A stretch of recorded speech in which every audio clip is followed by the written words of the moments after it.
안녕하십니까? 지식과 지혜의 숲을 거니는 시간입니다. 고통 없이는 얻는 것도 없다. 우리 사회에 깊이 뿌리내린 이 격언을 한 번쯤은 들어보셨을 겁니다. 특히 건강을 위해 혹은 더 나은 몸을 만들기 위해 헬스장을 찾는 많은 분들이 이 말을 신념처럼 여기기도 합니다. 근육이 찢어지는 듯한 고통을 느껴야만 비로소 운동이 제대로 되었다고 근육이 성장할 것이라고 믿는 것이죠. 과연 그럴까요? 근육은 정말로 찢어지고 파괴되어야만 더 크고 강하게 자라나는 것일까요? 오늘 우리는 이 오래된 통념의 베일을 벗기고 근육 성장의 진짜 비밀을 과학의 눈으로 들여다보고자 합니다. 이 이야기가 여러분의 건강한 삶을 위한 귀한 지혜가 되리라 믿으신다면 잠시 시간을 내어 구독과 공유를 통해 이 지식을 주변의 소중한 분들과 나눠주시길 바랍니다. 건강한 정보를 나누는 당신의 선한 영향력이 당신과 주변의 삶의 활력과 축복으로 돌아오기를 기원합니다. 이야기를 시작해보겠습니다. 많은 분들이 운동 후 찾아오는 뻐근한 통증, 이른바 아리배기는 현상을 근육 성장의 신호로 여깁니다. 전문 용어로는 이를 지연성 근육통, 줄여서 DOMS라고 부릅니다. 이 통증은 근력 운동 후 약 12시간에서 24시간 뒤에 나타나기 시작해 보통 3일에서 5일 정도 지속되는 급성 염증 반응입니다. 실제로 이 시기에는 근육에서 염증 물질들이 증가하는 것이 관찰됩니다. 하지만 흥미로운 사실은 이 지연성 근육통이 없어도 근육 성장은 얼마든지 가능하다는 수많은 임상적 증거가 존재한다는 점입니다. 물론 통증을 유발하는 염증 상태가 근육 성장에 일부 도움이 될 수 있다는 연구도 있습니다. 예를 들어 통증을 줄이기 위해 소염 진통제를 복용하면 오히려 근성장이 저해된다는 결과가 이를 뒷받침하죠. 그렇다고 해서 통증 자체가 근육 성장의 필수 조건은 결코 아닙니다. 꾸준히 운동을 해온 사람들은 지연성 근육통을 거의 겪지 않지만 그들의 근육은 계속해서 성장하고 발달합니다. 오히려 지연성 근육통을 해결하는 가장 좋은 방법 중 하나가 가벼운 근력 운동을 반복하는 것이라는 사실은 이 통증이 우리가 반드시 추구해야 할 목표가 아님을 명확히 보여줍니다. 그렇다면 우리가 흔히 말하는 근육이 찢어진다는 것은 어떤 상태를 의미할까요? 이는 단순한 지연성 근육통부터 생명을 위협하는 심각한 상태까지 매우 넓은 범위를 포함하는 표현입니다. 근육이 늘어나는 방향으로 힘을 받는 운동, 예를 들어 무거운 것을 들었다가 천천히 내리는 동작이나 등산 후 산을 내려오는 동작을 할 때 근육은 더 큰 손상을 입게 됩니다. 이런 운동을 신장성 수축 운동이라고 하는데 이때는 훨씬 더 심한 지연성 근육통을 경험할 수 있고 혈액 검사를 해보면 근육 효소나 마이오글로빈 같은 단백질 수치가 높아져 실제 근육이 손상되었음을 확인할 수 있습니다. 만약 이 스펙트럼이 극단으로 치달으면 핵문근융해증이라는 무서운 질병으로 발전할 수 있습니다. 최근 군대에서 과도한 얼차려를 받던 훈련병이 이 병으로 인해 안타깝게 목숨을 잃은 사건이 우리 사회에 큰 충격을 주었습니다. 핵문근융해증은 근육세포가 대량으로 녹아내려 그 내용물인 마이오글로빈과 칼륨 등이 혈관으로 쏟아져 나오는 상태를 말합니다. 이 독성 물질들은 신장에 치명적인 손상을 입혀 급성 심부전을 일으키고 결국 사망에 이르게 할 수 있습니다. 이보다 더 심각한 것은 물리적, 화학적 충격으로 근육 조직이 완전히 파괴되는 근괴사입니다. 실험실에서는 뱀독을 주사하거나 극저온의 물질을 접촉시켜 인위적으로 근괴사를 유발하기도 합니다.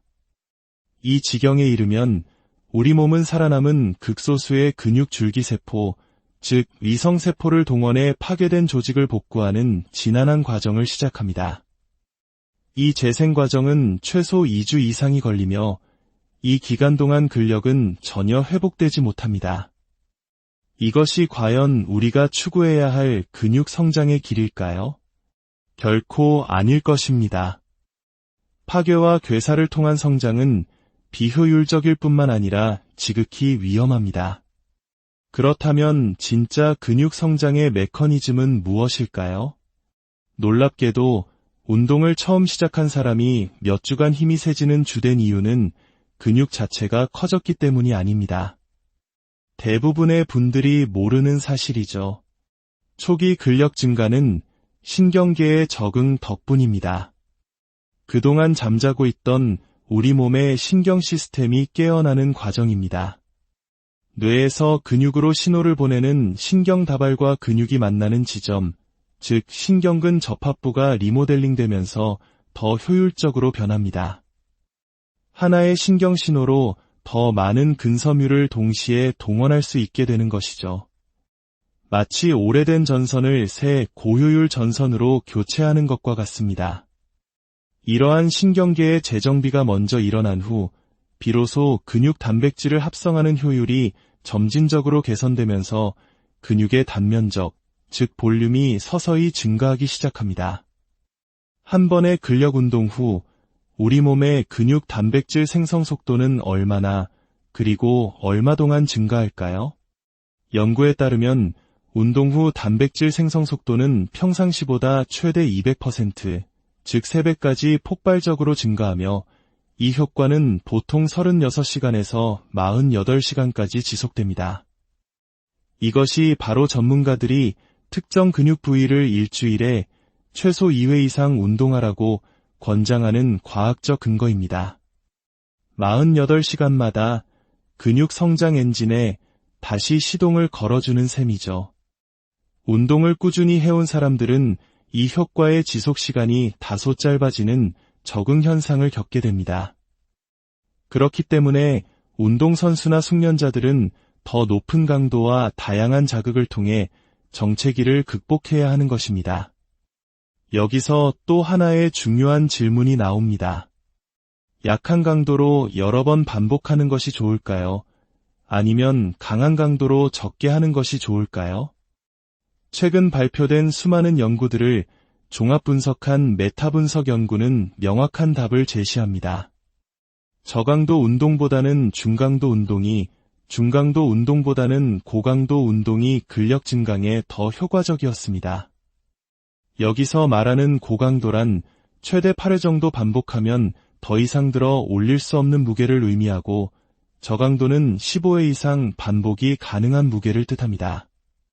즉, 근육에 어느 정도 부담이 될 정도의 자극을 주는 것이 성장의 핵심 열쇠라는 것입니다. 바로 이 지점에서 전문가의 도움이 필요한 이유가 명확해집니다. 유튜브 영상만 보고 무작정 고강도 운동을 따라 하다가는 잘못된 자세로 인해 엉뚱한 근육을 사용하게 되거나 보상 동작으로 인해 오히려 자세가 틀어지고 부상을 입을 수 있습니다. 이는 마치 제대로 된 설계도 없이 서둘러 집을 짓는 것과 같아서 결국 장기적인 통증과 불균형이라는 후유증을 남길 수 있습니다. 특히 한국인의 빨리빨리 문화가 조급함으로 이어져 부상을 자초하는 경우가 많습니다. 따라서 운동 초심자일수록 근육을 찢겠다는 생각보다는 올바른 자세로 잠자던 근육을 깨우고 운동을 습관으로 만들겠다는 목표를 세우는 것이 훨씬 중요합니다. 매일 10분에서 15분, 일정한 시간에 맨몸 운동을 시작해 보십시오. 처음 4주에서 6주 정도만 꾸준히 반복하면 우리 뇌에는 습관 회로가 형성됩니다. 마치 아침에 일어나면 양치질을 하듯 운동이 더 이상 귀찮은 일이 아닌 당연한 일과가 되는 것입니다. 이렇게 습관이 형성되고 운동 능력이 향상되면 그때부터 점차 운동 시간과 강도를 늘려나가면 됩니다. 예를 들어 하루는 상체, 다음 날은 하체, 그 다음 날은 몸통 코어 운동을 하는 식으로 부위를 나눠가며 몸이 회복할 시간을 주는 분할 운동을 시작할 수 있습니다. 근력 운동이 지루하고 따분하다고 말씀하시는 분들이 많습니다. 하지만 근력 운동은 유산소 운동 못지않게 도파민이나 노르에피네프린 같은 긍정적인 신경 전달 물질의 분비를 촉진하여 기분을 좋게 하고 우울감을 개선하는 효과가 뛰어납니다. 꾸준히 하다 보면 마치 명상을 하듯 내 몸의 움직임에 집중하며 하루 동안 쌓였던 스트레스와 긴장을 해소하는 평온한 시간을 가질 수도 있습니다. 특히 노년기에 접어든 분들께 근력 운동은 선택이 아닌 필수입니다. 수많은 건강보조제나 특별한 식단이 근감소증 예방을 약속하지만 과학적으로 그 효과가 명확히 입증된 유일한 방법은 근력 운동뿐입니다. 근력 운동이라는 튼튼한 기반 위에 단백질 섭취나 균형 잡힌 영양이 더해질 때 비로소 시너지 효과가 나타나는 것입니다. 걷기나 유산소 운동만으로는 근육 손실을 막을 수 없다는 것이 현재까지의 정설입니다. 오늘 이야기를 정리하겠습니다. 근육 성장은 반드시 극심한 고통이나 파괴를 동반해야 하는 과정이 아닙니다. 오히려 그것은 위험의 신호일 수 있습니다. 진정한 근육 성장은 우리 몸이 새로운 자극에 적응해 나가는 점진적이고 지적인 과정입니다. 처음에는 신경계를 깨우고 다음으로는 단백질 합성 효율을 높이며 이 모든 것을 습관이라는 틀 안에 꾸준히 담아내는 것. 이것이 바로 건강한 근육을 만들고 노쇠를 예방하며 활기찬 삶을 영위하는 가장 확실한 길입니다. 근력 운동을 더 이상 두렵거나 어려운 과제로 여기지 마십시오. 당신의 몸과 나누는 즐거운 대화로 그리고 당신의 미래를 위한 가장 현명한 투자로 만들어 보시길 바랍니다. 지금까지 경청해 주셔서 진심으로 안녕하십니까? 지식과 지혜의 숲을 거니는 시간입니다.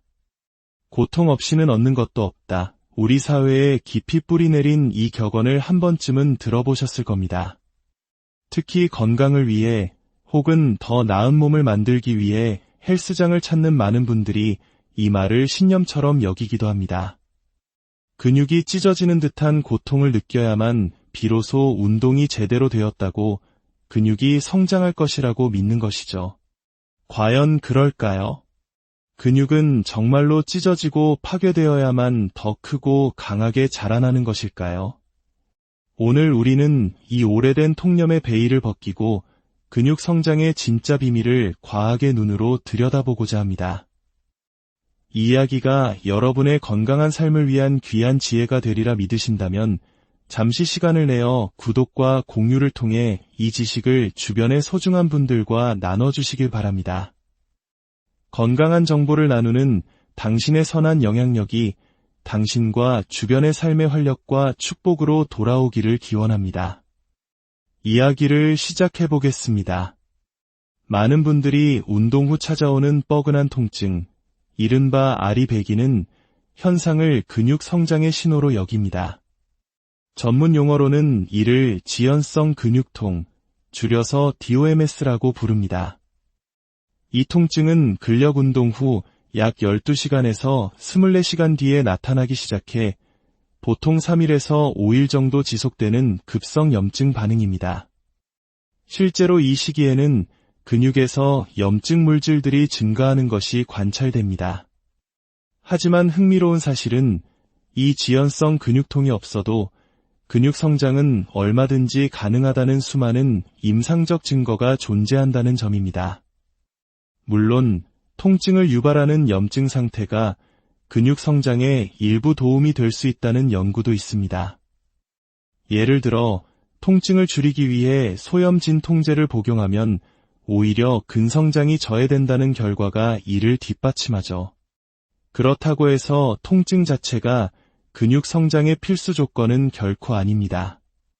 꾸준히 운동을 해온 사람들은 지연성 근육통을 거의 겪지 않지만 그들의 근육은 계속해서 성장하고 발달합니다. 오히려 지연성 근육통을 해결하는 가장 좋은 방법 중 하나가 가벼운 근력 운동을 반복하는 것이라는 사실은 이 통증이 우리가 반드시 추구해야 할 목표가 아님을 명확히 보여줍니다. 그렇다면 우리가 흔히 말하는 근육이 찢어진다는 것은 어떤 상태를 의미할까요?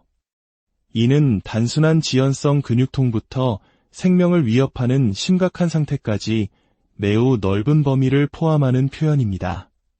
근육이 늘어나는 방향으로 힘을 받는 운동, 예를 들어 무거운 것을 들었다가 천천히 내리는 동작이나 등산 후 산을 내려오는 동작을 할 때 근육은 더 큰 손상을 입게 됩니다. 이런 운동을 신장성 수축 운동이라고 하는데, 이때는 훨씬 더 심한 지연성 근육통을 경험할 수 있고, 혈액 검사를 해보면 근육 효소나 마이오글로빈 같은 단백질 수치가 높아져 실제 근육이 손상되었음을 확인할 수 있습니다. 만약 이 스펙트럼이 극단으로 치달으면 핵문근 융해증이라는 무서운 질병으로 발전할 수 있습니다. 최근 군대에서 과도한 얼차려를 받던 훈련병이 이 병으로 인해 안타깝게 목숨을 잃은 사건이 우리 사회에 큰 충격을 주었습니다. 핵문근 융해증은 근육세포가 대량으로 녹아내려 그 내용물인 마이오글로빈과 칼륨 등이 혈관으로 쏟아져 나오는 상태를 말합니다. 이 독성 물질들은 신장에 치명적인 손상을 입혀 급성 심부전을 일으키고 결국 사망에 이르게 할 수 있습니다. 이보다 더 심각한 것은 물리적, 화학적 충격으로 근육 조직이 완전히 파괴되는 근괴사입니다.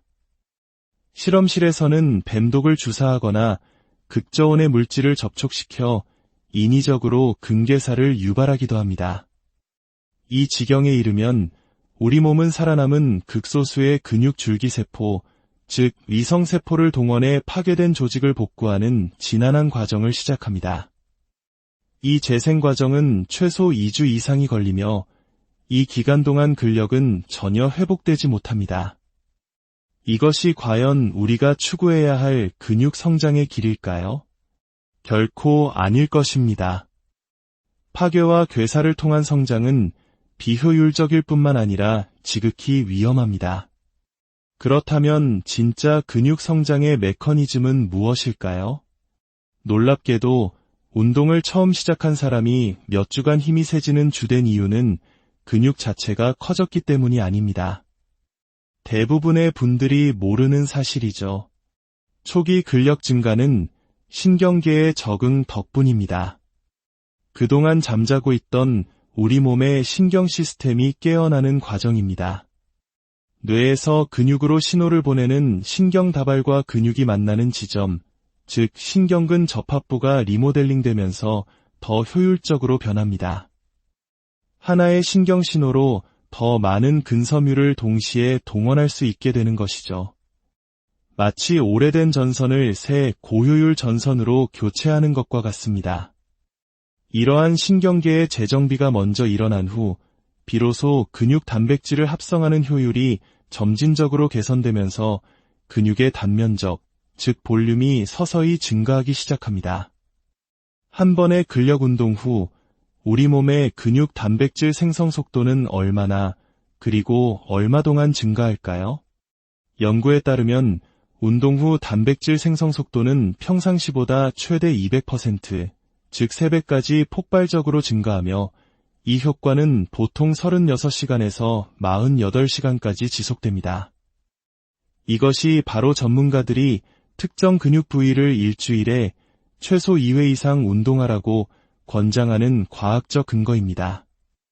48시간마다 근육 성장 엔진에 다시 시동을 걸어주는 셈이죠.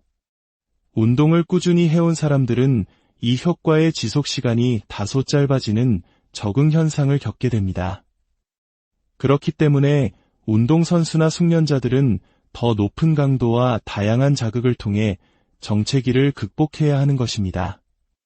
여기서 또 하나의 중요한 질문이 나옵니다. 약한 강도로 여러 번 반복하는 것이 좋을까요? 아니면 강한 강도로 적게 하는 것이 좋을까요?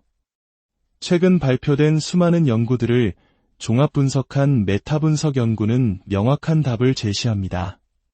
저강도 운동보다는 중강도 운동이, 중강도 운동보다는 고강도 운동이 근력 증강에 더 효과적이었습니다.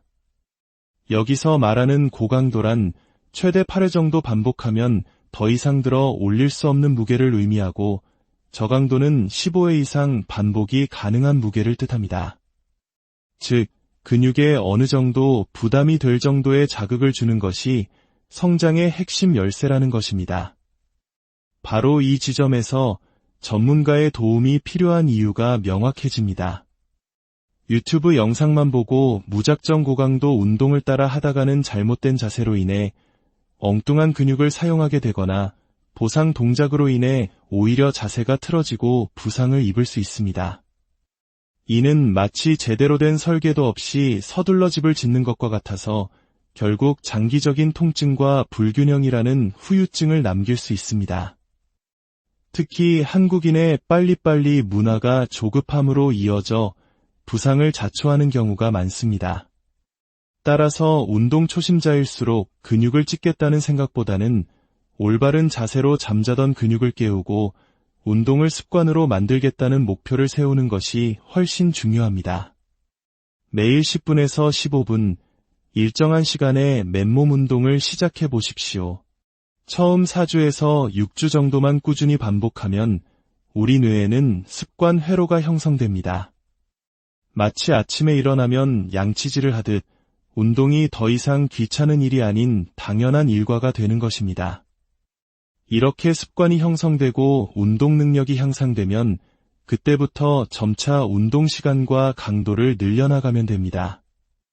예를 들어 하루는 상체, 다음 날은 하체, 그 다음 날은 몸통 코어 운동을 하는 식으로 부위를 나눠가며 몸이 회복할 시간을 주는 분할 운동을 시작할 수 있습니다.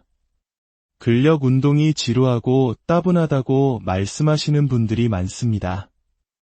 하지만 근력 운동은 유산소 운동 못지않게 도파민이나 노르에피네프린 같은 긍정적인 신경 전달 물질의 분비를 촉진하여 기분을 좋게 하고 우울감을 개선하는 효과가 뛰어납니다.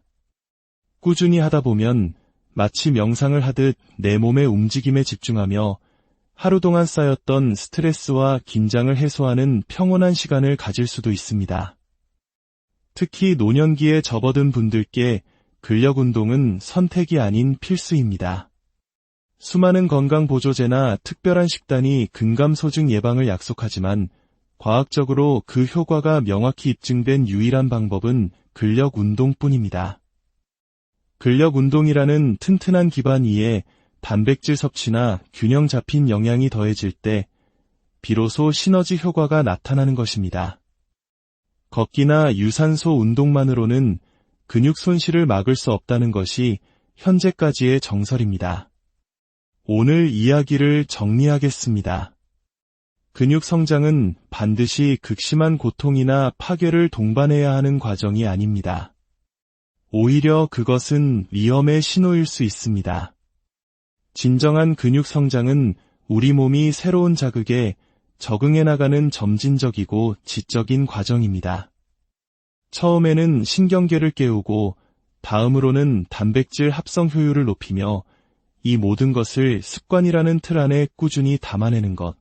이것이 바로 건강한 근육을 만들고 노쇠를 예방하며 활기찬 삶을 영위하는 가장 확실한 길입니다.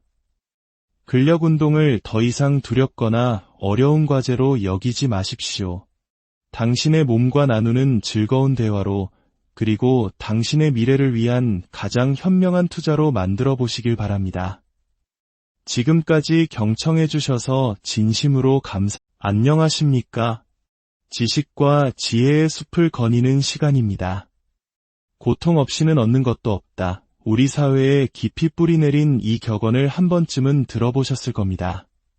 특히 건강을 위해 혹은 더 나은 몸을 만들기 위해 헬스장을 찾는 많은 분들이 이 말을 신념처럼 여기기도 합니다.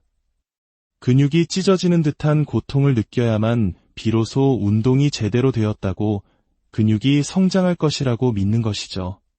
과연 그럴까요? 근육은 정말로 찢어지고 파괴되어야만 더 크고 강하게 자라나는 것일까요?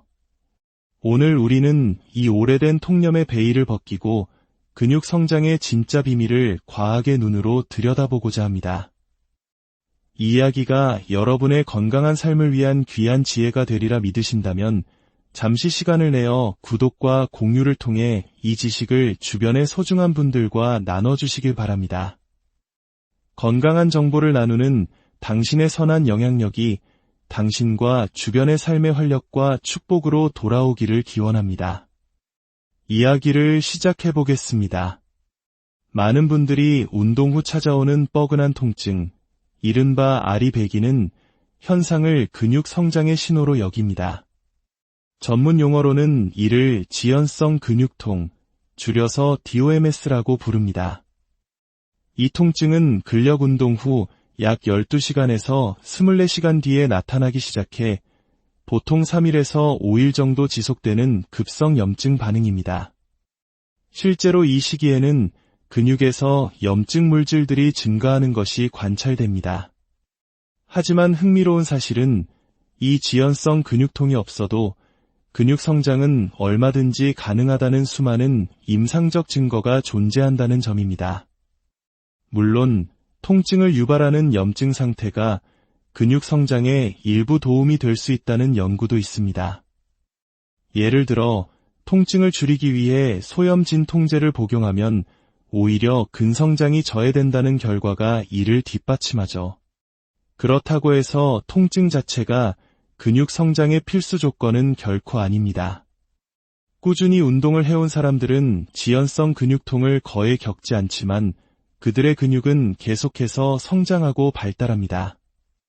오히려 지연성 근육통을 해결하는 가장 좋은 방법 중 하나가 가벼운 근력 운동을 반복하는 것이라는 사실은 이 통증이 우리가 반드시 추구해야 할 목표가 아님을 명확히 보여줍니다. 그렇다면 우리가 흔히 말하는 근육이 찢어진다는 것은 어떤 상태를 의미할까요? 이는 단순한 지연성 근육통부터 생명을 위협하는 심각한 상태까지 매우 넓은 범위를 포함하는 표현입니다.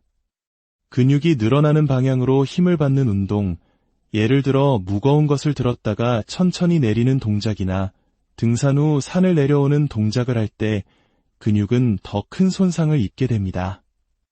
이런 운동을 신장성 수축 운동이라고 하는데 이때는 훨씬 더 심한 지연성 근육통을 경험할 수 있고 혈액 검사를 해보면 근육 효소나 마이오글로빈 같은 단백질 수치가 높아져 실제 근육이 손상되었음을 확인할 수 있습니다. 만약 이 스펙트럼이 극단으로 치달으면 핵문근 융해증이라는 무서운 질병으로 발전할 수 있습니다. 최근 군대에서 과도한 얼차려를 받던 훈련병이 이 병으로 인해 안타깝게 목숨을 잃은 사건이 우리 사회에 큰 충격을 주었습니다. 핵문근 융해증은 근육세포가 대량으로 녹아내려 그 내용물인 마이오글로빈과 칼륨 등이 혈관으로 쏟아져 나오는 상태를 말합니다. 이 독성 물질들은 신장에 치명적인 손상을 입혀 급성 심부전을 일으키고 결국 사망에 이르게 할 수 있습니다. 이보다 더 심각한 것은 물리적, 화학적 충격으로 근육 조직이 완전히 파괴되는 근괴사입니다. 실험실에서는 뱀독을 주사하거나 극저온의 물질을 접촉시켜 인위적으로 근괴사를 유발하기도 합니다. 이 지경에 이르면 우리 몸은 살아남은 극소수의 근육 줄기세포, 즉 위성세포를 동원해 파괴된 조직을 복구하는 지난한 과정을 시작합니다. 이 재생 과정은 최소 2주 이상이 걸리며 이 기간 동안 근력은 전혀 회복되지 못합니다. 이것이 과연 우리가 추구해야 할 근육 성장의 길일까요? 결코 아닐 것입니다. 파괴와 괴사를 통한 성장은 비효율적일 뿐만 아니라 지극히 위험합니다. 그렇다면 진짜 근육 성장의 메커니즘은 무엇일까요? 놀랍게도 운동을 처음 시작한 사람이 몇 주간 힘이 세지는 주된 이유는 근육 자체가 커졌기 때문이 아닙니다. 대부분의 분들이 모르는 사실이죠. 초기 근력 증가는 신경계의 적응 덕분입니다. 그동안 잠자고 있던 우리 몸의 신경 시스템이 깨어나는 과정입니다. 뇌에서 근육으로 신호를 보내는 신경다발과 근육이 만나는 지점, 즉 신경근 접합부가 리모델링되면서 더 효율적으로 변합니다. 하나의 신경신호로 더 많은 근섬유를 동시에 동원할 수 있게 되는 것이죠. 마치 오래된 전선을 새 고효율 전선으로 교체하는 것과 같습니다. 이러한 신경계의 재정비가 먼저 일어난 후 비로소 근육 단백질을 합성하는 효율이 점진적으로 개선되면서 근육의 단면적, 즉 볼륨이 서서히 증가하기 시작합니다. 한 번의 근력 운동 후 우리 몸의 근육 단백질 생성 속도는 얼마나 그리고 얼마 동안 증가할까요? 연구에 따르면 운동 후 단백질 생성 속도는 평상시보다 최대 200%, 즉 3배까지 폭발적으로 증가하며 이 효과는 보통 36시간에서 48시간까지 지속됩니다. 이것이 바로 전문가들이 특정 근육 부위를 일주일에 최소 2회 이상 운동하라고 권장하는 과학적 근거입니다. 48시간마다 근육 성장 엔진에 다시 시동을 걸어주는 셈이죠. 운동을 꾸준히 해온 사람들은 이 효과의 지속 시간이 다소 짧아지는 적응 현상을 겪게 됩니다. 그렇기 때문에 운동선수나 숙련자들은 더 높은 강도와 다양한 자극을 통해 정체기를 극복해야 하는 것입니다. 여기서 또 하나의 중요한 질문이 나옵니다. 약한 강도로 여러 번 반복하는 것이 좋을까요?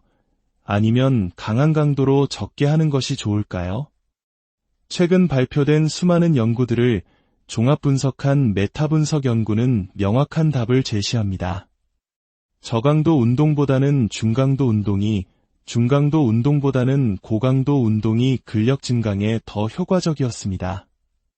여기서 말하는 고강도란 최대 8회 정도 반복하면 더 이상 들어 올릴 수 없는 무게를 의미하고, 저강도는 15회 이상 반복이 가능한 무게를 뜻합니다. 즉, 근육에 어느 정도 부담이 될 정도의 자극을 주는 것이 성장의 핵심 열쇠라는 것입니다. 바로 이 지점에서 전문가의 도움이 필요한 이유가 명확해집니다. 유튜브 영상만 보고 무작정 고강도 운동을 따라 하다가는 잘못된 자세로 인해 엉뚱한 근육을 사용하게 되거나 보상 동작으로 인해 오히려 자세가 틀어지고 부상을 입을 수 있습니다. 이는 마치 제대로 된 설계도 없이 서둘러 집을 짓는 것과 같아서 결국 장기적인 통증과 불균형이라는 후유증을 남길 수 있습니다. 특히 한국인의 빨리빨리 문화가 조급함으로 이어져 부상을 자초하는 경우가 많습니다. 따라서 운동 초심자일수록 근육을 찢겠다는 생각보다는 올바른 자세로 잠자던 근육을 깨우고 운동을 습관으로 만들겠다는 목표를 세우는 것이 훨씬 중요합니다. 매일 10분에서 15분, 일정한 시간에 맨몸 운동을 시작해 보십시오. 처음 4주에서 6주 정도만 꾸준히 반복하면 우리 뇌에는 습관 회로가 형성됩니다.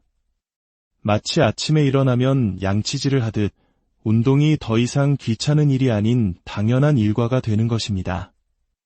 이렇게 습관이 형성되고 운동 능력이 향상되면 그때부터 점차 운동 시간과 강도를 늘려나가면 됩니다. 예를 들어 하루는 상체, 다음 날은 하체, 그 다음 날은 몸통 코어 운동을 하는 식으로 부위를 나눠가며 몸이 회복할 시간을 주는 분할 운동을 시작할 수 있습니다.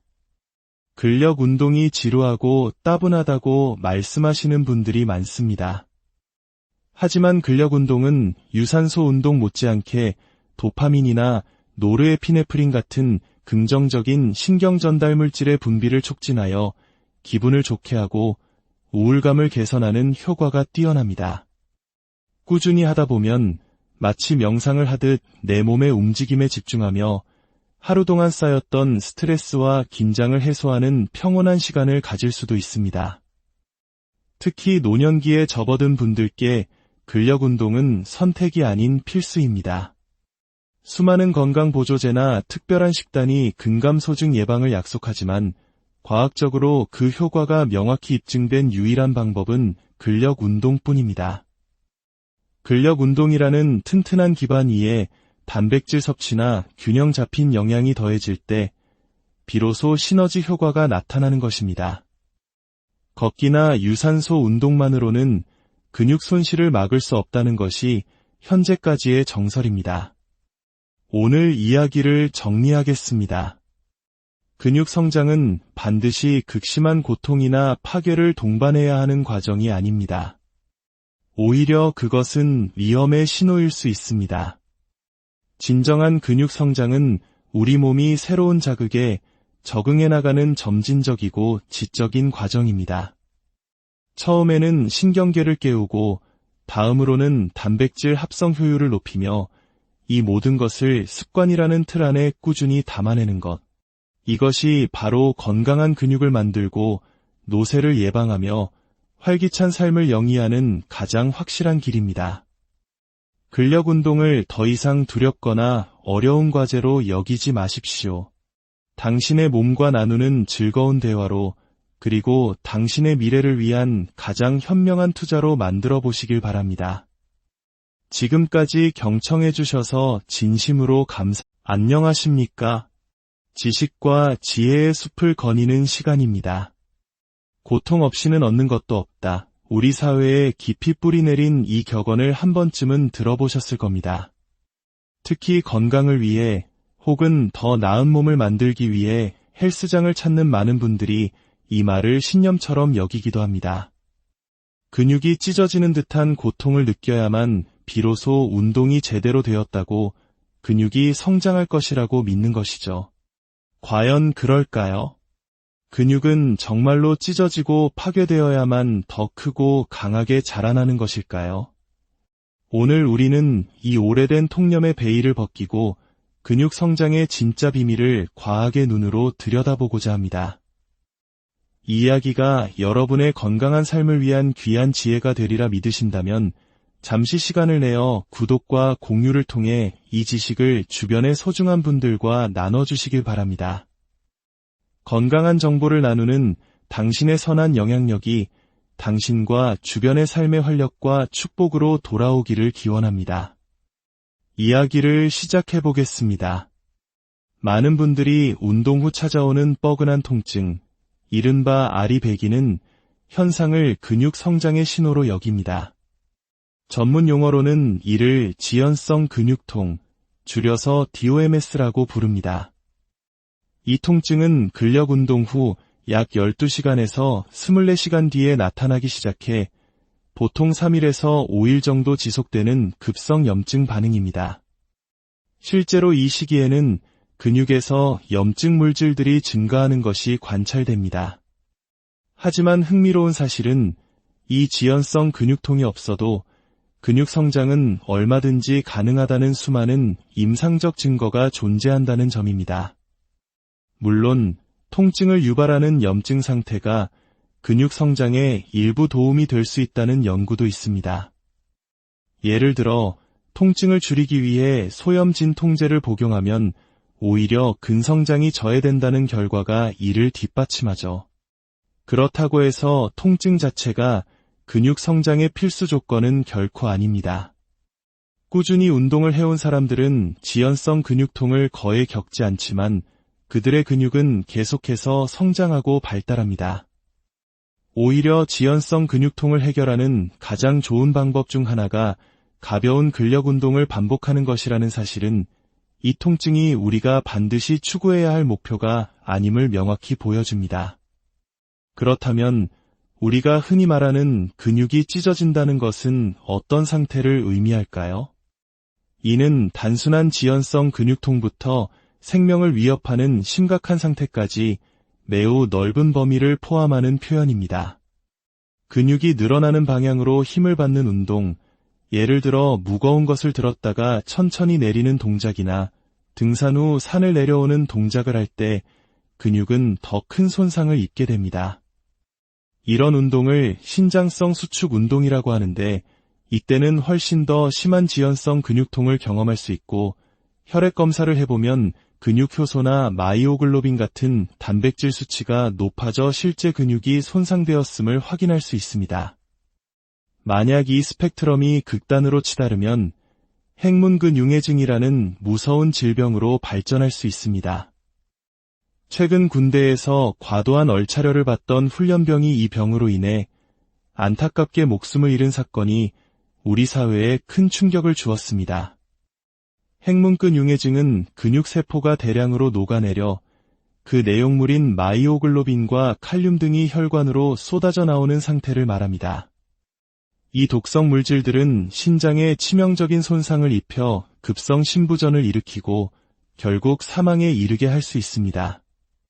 이보다 더 심각한 것은 물리적, 화학적 충격으로 근육 조직이 완전히 파괴되는 근개사입니다. 실험실에서는 뱀독을 주사하거나 극저온의 물질을 접촉시켜 인위적으로 근개사를 유발하기도 합니다. 이 지경에 이르면 우리 몸은 살아남은 극소수의 근육 줄기세포, 즉 위성세포를 동원해 파괴된 조직을 복구하는 지난한 과정을 시작합니다. 이 재생 과정은 최소 2주 이상이 걸리며 이 기간 동안 근력은 전혀 회복되지 못합니다. 이것이 과연 우리가 추구해야 할 근육 성장의 길일까요? 결코 아닐 것입니다. 파괴와 괴사를 통한 성장은 비효율적일 뿐만 아니라 지극히 위험합니다. 그렇다면 진짜 근육 성장의 메커니즘은 무엇일까요? 놀랍게도 운동을 처음 시작한 사람이 몇 주간 힘이 세지는 주된 이유는 근육 자체가 커졌기 때문이 아닙니다. 대부분의 분들이 모르는 사실이죠. 초기 근력 증가는 신경계의 적응 덕분입니다. 그동안 잠자고 있던 우리 몸의 신경 시스템이 깨어나는 과정입니다. 뇌에서 근육으로 신호를 보내는 신경다발과 근육이 만나는 지점, 즉 신경근 접합부가 리모델링되면서 더 효율적으로 변합니다. 하나의 신경신호로 더 많은 근섬유를 동시에 동원할 수 있게 되는 것이죠. 마치 오래된 전선을 새 고효율 전선으로 교체하는 것과 같습니다. 이러한 신경계의 재정비가 먼저 일어난 후 비로소 근육 단백질을 합성하는 효율이 점진적으로 개선되면서 근육의 단면적, 즉 볼륨이 서서히 증가하기 시작합니다. 한 번의 근력 운동 후 우리 몸의 근육 단백질 생성 속도는 얼마나 그리고 얼마 동안 증가할까요? 연구에 따르면 운동 후 단백질 생성 속도는 평상시보다 최대 200%, 즉 3배까지 폭발적으로 증가하며 이 효과는 보통 36시간에서 48시간까지 지속됩니다. 이것이 바로 전문가들이 특정 근육 부위를 일주일에 최소 2회 이상 운동하라고 권장하는 과학적 근거입니다. 48시간마다 근육 성장 엔진에 다시 시동을 걸어주는 셈이죠. 운동을 꾸준히 해온 사람들은 이 효과의 지속 시간이 다소 짧아지는 적응 현상을 겪게 됩니다. 그렇기 때문에 운동선수나 숙련자들은 더 높은 강도와 다양한 자극을 통해 정체기를 극복해야 하는 것입니다. 여기서 또 하나의 중요한 질문이 나옵니다. 약한 강도로 여러 번 반복하는 것이 좋을까요? 아니면 강한 강도로 적게 하는 것이 좋을까요? 최근 발표된 수많은 연구들을 종합 분석한 메타 분석 연구는 명확한 답을 제시합니다. 저강도 운동보다는 중강도 운동이, 중강도 운동보다는 고강도 운동이 근력 증강에 더 효과적이었습니다. 여기서 말하는 고강도란 최대 8회 정도 반복하면 더 이상 들어 올릴 수 없는 무게를 의미하고, 저강도는 15회 이상 반복이 가능한 무게를 뜻합니다. 즉, 근육에 어느 정도 부담이 될 정도의 자극을 주는 것이 성장의 핵심 열쇠라는 것입니다. 바로 이 지점에서 전문가의 도움이 필요한 이유가 명확해집니다. 유튜브 영상만 보고 무작정 고강도 운동을 따라 하다가는 잘못된 자세로 인해 엉뚱한 근육을 사용하게 되거나 보상 동작으로 인해 오히려 자세가 틀어지고 부상을 입을 수 있습니다. 이는 마치 제대로 된 설계도 없이 서둘러 집을 짓는 것과 같아서 결국 장기적인 통증과 불균형이라는 후유증을 남길 수 있습니다. 특히 한국인의 빨리빨리 문화가 조급함으로 이어져 부상을 자초하는 경우가 많습니다. 따라서 운동 초심자일수록 근육을 찢겠다는 생각보다는 올바른 자세로 잠자던 근육을 깨우고 운동을 습관으로 만들겠다는 목표를 세우는 것이 훨씬 중요합니다. 매일 10분에서 15분, 일정한 시간에 맨몸 운동을 시작해 보십시오. 처음 4주에서 6주 정도만 꾸준히 반복하면 우리 뇌에는 습관 회로가 형성됩니다. 마치 아침에 일어나면 양치질을 하듯 운동이 더 이상 귀찮은 일이 아닌 당연한 일과가 되는 것입니다. 이렇게 습관이 형성되고 운동 능력이 향상되면 그때부터 점차 운동 시간과 강도를 늘려나가면 됩니다. 예를 들어 하루는 상체, 다음 날은 하체, 그 다음 날은 몸통 코어 운동을 하는 식으로 부위를 나눠가며 몸이 회복할 시간을 주는 분할 운동을 시작할 수 있습니다. 근력 운동이 지루하고 따분하다고 말씀하시는 분들이 많습니다. 하지만 근력 운동은 유산소 운동 못지않게 도파민이나 노르에피네프린 같은 긍정적인 신경 전달 물질의 분비를 촉진하여 기분을 좋게 하고 우울감을 개선하는 효과가 뛰어납니다. 꾸준히 하다 보면 마치 명상을 하듯 내 몸의 움직임에 집중하며 하루 동안 쌓였던 스트레스와 긴장을 해소하는 평온한 시간을 가질 수도 있습니다. 특히 노년기에 접어든 분들께 근력 운동은 선택이 아닌 필수입니다. 수많은 건강보조제나 특별한 식단이 근감소증 예방을 약속하지만 과학적으로 그 효과가 명확히 입증된 유일한 방법은 근력 운동뿐입니다. 근력 운동이라는 튼튼한 기반 위에 단백질 섭취나 균형 잡힌 영양이 더해질 때 비로소 시너지 효과가 나타나는 것입니다. 걷기나 유산소 운동만으로는 근육 손실을 막을 수 없다는 것이 현재까지의 정설입니다. 오늘 이야기를 정리하겠습니다. 근육 성장은 반드시 극심한 고통이나 파괴를 동반해야 하는 과정이 아닙니다. 오히려 그것은 위험의 신호일 수 있습니다. 진정한 근육 성장은 우리 몸이 새로운 자극에 적응해 나가는 점진적이고 지적인 과정입니다. 처음에는 신경계를 깨우고 다음으로는 단백질 합성 효율을 높이며 이 모든 것을 습관이라는 틀 안에 꾸준히 담아내는 것. 이것이 바로 건강한 근육을 만들고 노쇠를 예방하며 활기찬 삶을 영위하는 가장 확실한 길입니다. 근력 운동을 더 이상 두렵거나 어려운 과제로 여기지 마십시오. 당신의 몸과 나누는 즐거운 대화로 그리고 당신의 미래를 위한 가장 현명한 투자로 만들어 보시길 바랍니다. 지금까지 경청해 주셔서 진심으로 안녕하십니까? 지식과 지혜의 숲을 거니는 시간입니다. 고통 없이는 얻는 것도 없다. 우리 사회에 깊이 뿌리내린 이 격언을 한 번쯤은 들어보셨을 겁니다. 특히 건강을 위해 혹은 더 나은 몸을 만들기 위해 헬스장을 찾는 많은 분들이 이 말을 신념처럼 여기기도 합니다.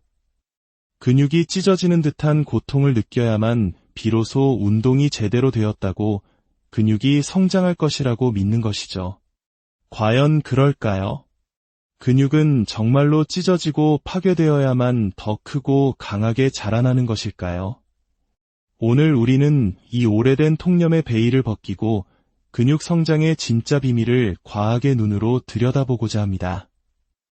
이 이야기가 여러분의 건강한 삶을 위한 귀한 지혜가 되리라 믿으신다면 잠시 시간을 내어 구독과 공유를 통해 이 지식을 주변의 소중한 분들과 나눠주시길 바랍니다.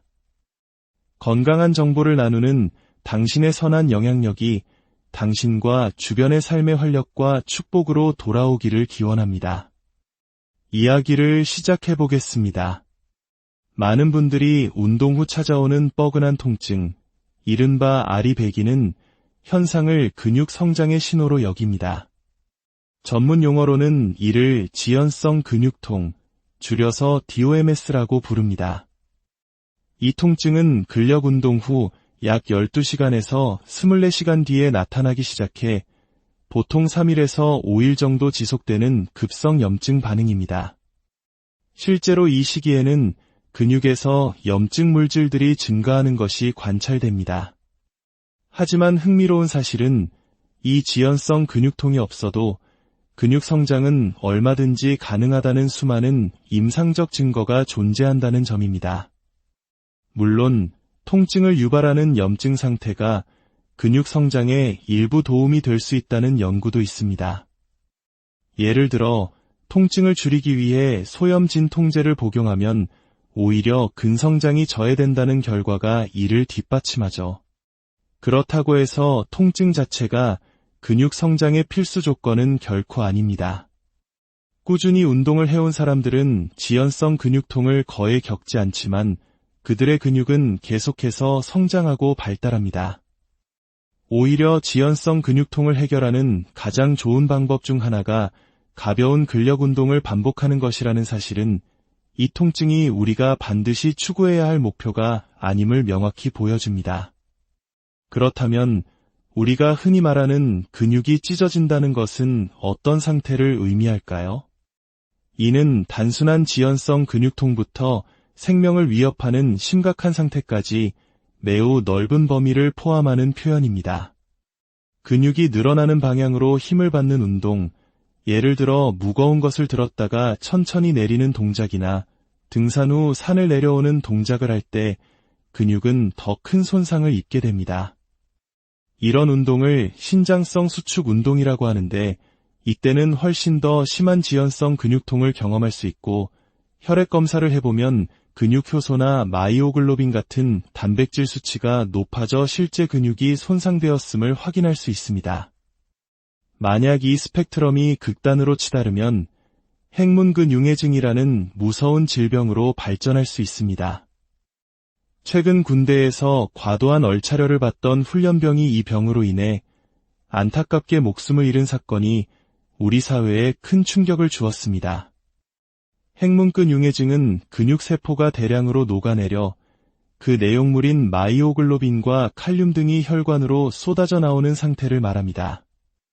이 독성 물질들은 신장에 치명적인 손상을 입혀 급성 심부전을 일으키고 결국 사망에 이르게 할 수 있습니다. 이보다 더 심각한 것은 물리적, 화학적 충격으로 근육 조직이 완전히 파괴되는 근개사입니다. 실험실에서는 뱀독을 주사하거나 극저온의 물질을 접촉시켜 인위적으로 근개사를 유발하기도 합니다. 이 지경에 이르면 우리 몸은 살아남은 극소수의 근육 줄기세포, 즉 위성세포를 동원해 파괴된 조직을 복구하는 지난한 과정을 시작합니다. 이 재생 과정은 최소 2주 이상이 걸리며 이 기간 동안 근력은 전혀 회복되지 못합니다. 이것이 과연 우리가 추구해야 할 근육 성장의 길일까요? 결코 아닐 것입니다. 파괴와 괴사를 통한 성장은 비효율적일 뿐만 아니라 지극히 위험합니다. 그렇다면 진짜 근육 성장의 메커니즘은 무엇일까요? 놀랍게도 운동을 처음 시작한 사람이 몇 주간 힘이 세지는 주된 이유는 근육 자체가 커졌기 때문이 아닙니다. 대부분의 분들이 모르는 사실이죠. 초기 근력 증가는 신경계의 적응 덕분입니다. 그동안 잠자고 있던 우리 몸의 신경 시스템이 깨어나는 과정입니다. 뇌에서 근육으로 신호를 보내는 신경다발과 근육이 만나는 지점, 즉 신경근 접합부가 리모델링되면서 더 효율적으로 변합니다. 하나의 신경신호로 더 많은 근섬유를 동시에 동원할 수 있게 되는 것이죠. 마치 오래된 전선을 새 고효율 전선으로 교체하는 것과 같습니다. 이러한 신경계의 재정비가 먼저 일어난 후 비로소 근육 단백질을 합성하는 효율이 점진적으로 개선되면서 근육의 단면적, 즉 볼륨이 서서히 증가하기 시작합니다. 한 번의 근력 운동 후 우리 몸의 근육 단백질 생성 속도는 얼마나 그리고 얼마 동안 증가할까요? 연구에 따르면 운동 후 단백질 생성 속도는 평상시보다 최대 200%, 즉 3배까지 폭발적으로 증가하며 이 효과는 보통 36시간에서 48시간까지 지속됩니다.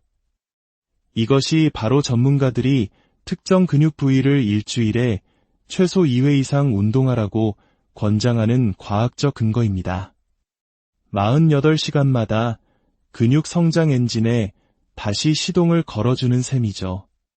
운동을 꾸준히 해온 사람들은 이 효과의 지속 시간이 다소 짧아지는 적응 현상을 겪게 됩니다. 그렇기 때문에 운동선수나 숙련자들은 더 높은 강도와 다양한 자극을 통해 정체기를 극복해야 하는 것입니다. 여기서 또 하나의 중요한 질문이 나옵니다. 약한 강도로 여러 번 반복하는 것이 좋을까요? 아니면 강한 강도로 적게 하는 것이 좋을까요?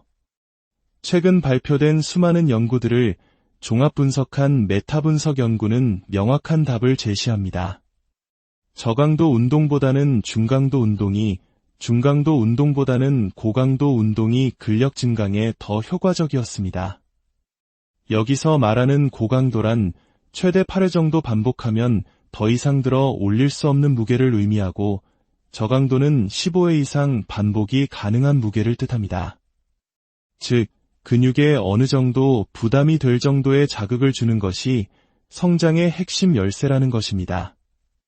바로 이 지점에서 전문가의 도움이 필요한 이유가 명확해집니다.